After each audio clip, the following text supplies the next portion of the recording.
In early January, Representative John Lewis made a statement that Donald Trump was not deserving of his position as president. I believe in trying to work with people. It's going to be hard. It's going to be very difficult. I don't see this president-elect as a legitimate president. You do not consider him a legitimate president. Why is that? I think the Russians participated in helping this man get elected. On January 14, 2017, Donald Trump responded by insulting him on Twitter. Mr. Trump responded on Twitter saying the congressman is all talk and no action, a sentiment Martin Luther King Jr.'s son did not agree with Monday. However, some would stand to oppose that statement, since John Lewis is a 50-year-old civil rights fighter who strongly led the movement among the likes of Martin Luther King Jr. and Rosa Parks.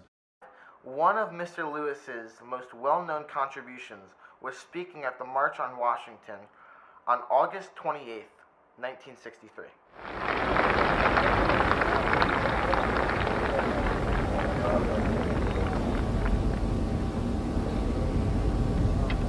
We march today for jobs and freedom, but we have nothing to be proud of. For hundreds and thousands of our brothers are not here, for they're receiving starvation wages or no wages at all. While we stand here, there are sharecroppers in the Delta of Mississippi who are out in the field working for less than $3 a day, 12 hours a day. While we stand here, there are students in jail on trump-up charges. Our brother James Farmer, along with many others, is also in jail. We come here today with a great sense of misgiving. It is true that we support the administration's civil rights bill. We support it with great reservation, however. Unless Title III is put in this bill, there's nothing to protect the young children and old women who must face police dogs and fire hoses in the South while they engage in peaceful demonstration.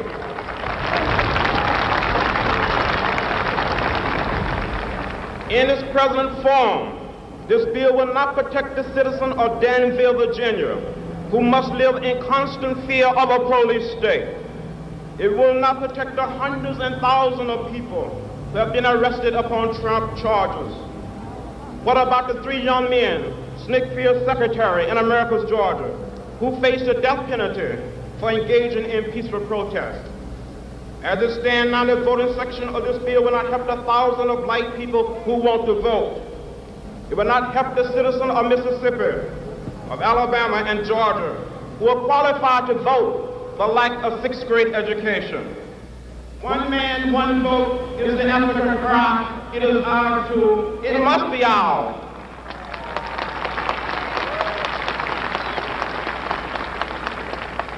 We must have legislation that will protect the Mississippi sharecropper who is put off of his farm because he dared to register to vote.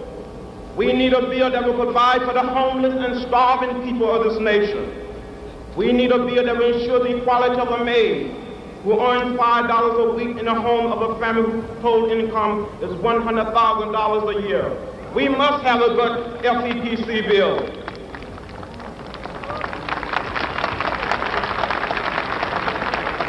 My friends, let us not forget that we are involved in a serious social revolution. By and large, American politics is dominated by politicians who build their career on immoral compromise and ally themselves an open form of political, economic, and social exploitation. There are exceptions, of course. We salute those. But what political leader can stand up and say, my party is a party of principles? For the party of Kennedy is also the party of Eastland. The party of Jarvis is also the party of Goldwater. Where is our party? Where is the political party that will make it unnecessary to march on Washington? Where is the political party that will make it unnecessary to march in the streets of Birmingham? Where is the political party that will protect the citizen of Albany, Georgia?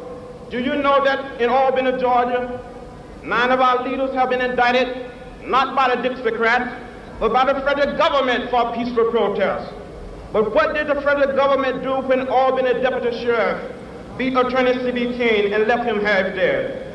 What did the federal government do when local police official kicked and assaulted the pregnant wife of Slater King and she lost her baby? Those who have said be patient and wait, we must say that we cannot be patient. The experience led him to write the books March Part 1 and March Part 2. More than 50 years later, while writing, John Lewis collaborated with the likes of Andrew Aydin and Nate Powell to create a graphic novel about the event. The story, written from Lewis's perspective during the Civil Rights Movement, was set just prior to Martin Luther King Jr.'s speech. I have a dream. My 4 little children will one day live in a nation where they will not be judged by the color of their skin, but by the content of their character. I have a dream today.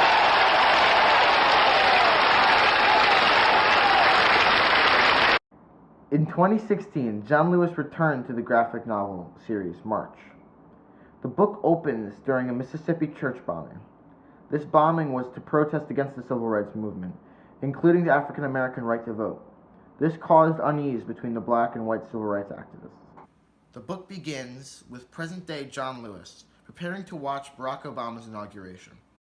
The story then flashes back to Lewis's upbringing, growing up in his affairs with the state, as well as his acts in the Civil Rights Movement. Born in Troy, Alabama, Lewis grew up amongst racial tensions, leading to his involvement in the Civil Rights Movement of 1964 and the March on Washington in 1963. 2 years after the march, John Lewis worked together with Hosea Williams and, of course, Dr. Martin Luther King Jr. to organize the march from Selma to Montgomery, Alabama. They led thousands of nonviolent demonstrators to the steps of the Capitol in Montgomery, Alabama. After a 5-day, 54-mile march, Lyndon Baines Johnson lifted the barriers preventing African Americans from voting. They walked through the center of town. There were no police in sight.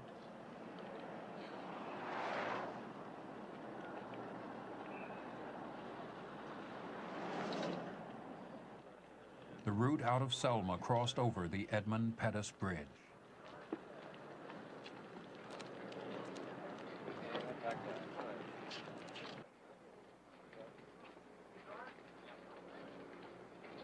Waiting on the other side were Alabama state troopers, under orders from Governor Wallace to stop the marchers.